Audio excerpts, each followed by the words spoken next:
అదే కనుక 12 లాక్స్ పెట్టినా కూడా కేవలం లంసమ్‌గా ఒక 12 లాక్స్ పెట్టినా కూడా మనకి 5 ఇయర్స్‌లో దీని వాల్యూ 25 లాక్స్ అవుతుందండి. అలాగే 10 ఇయర్స్‌కి 50 లాక్స్ కనిపిస్తుంది. ఇక్కడ చూడండి మనం లంసమ్‌గా పెట్టిన వాళ్ళకి మాత్రమే మనకి డబల్ అనేది చూస్తారు ప్రతి 5 ఇయర్స్‌కి. ఇర్రెస్పెక్ట్ ఆఫ్ అప్ అండ్ డౌను. ఒకవేళ ఇనిషియల్‌గా మనం పెట్టిన 12 లాక్స్ కనుక ఏదన్నా డౌన్ అయింది, మార్కెట్‌లో కొంచెం డౌన్ అయిందంటే ఈ 12 లాక్స్ కాస్త 10 లాక్స్‌గా అవ్వచ్చండి. కొంచెం పడిపోవచ్చు. అలా పడిపోయినంత మాత్రాన మన గోల్ ఏదైతే ఉందో మనం 5 ఇయర్స్ అనుకుంటున్నాం కాబట్టి, 10 ఇయర్స్ అనుకుంటున్నాం కాబట్టి హోల్డ్ చేయాలండి. కనుక అలా హోల్డ్ చేస్తే గణనీయంగా మీకు 5థ్ ఇయర్‌కే మీరు డబుల్ రిటర్న్ అనేది ఖచ్చితంగా చూస్తారు. సో, 25 లాక్స్ వస్తుంది. అదే 10 ఇయర్స్‌కి మీకు 50 లాక్స్ కనిపిస్తుంది. 15 ఇయర్స్ కల్లా మనకు 1 క్రోర్ వస్తుందండి. ఎస్ఐపి ఫార్మ్‌లో మనం పెట్టే 25 లాక్స్, 27 లాక్స్ కంటే కూడా లంసమ్‌గా 12 లాక్స్‌తోనే మనం 1 క్రోర్ తెచ్చుకోవచ్చు. సో, ఇదండి మనకేంటంటే ఎప్పటికైనా సరే లంసమే బెటరు.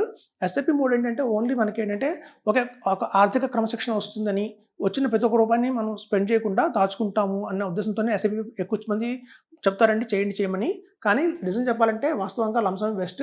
మన దగ్గర కనుక డబ్బులున్నాయి అంటే మాత్రం, అమౌంట్ ఉంది అంటే మాత్రం, సర్ప్లస్‌గా ఉందంటే మాత్రం లంసమ్‌గా ఇన్వెస్ట్‌మెంట్ చేయండి. అది ఈవెన్ 1 లాక్ అయినా సరే, 1 లాక్ కావచ్చు, 50,000 రూపీస్ కావచ్చు. మీరు కనుక క్రమబద్ధంగా ఇన్వెస్ట్‌మెంట్ చేస్తే ఖచ్చితంగా రిటర్న్ వస్తుంది.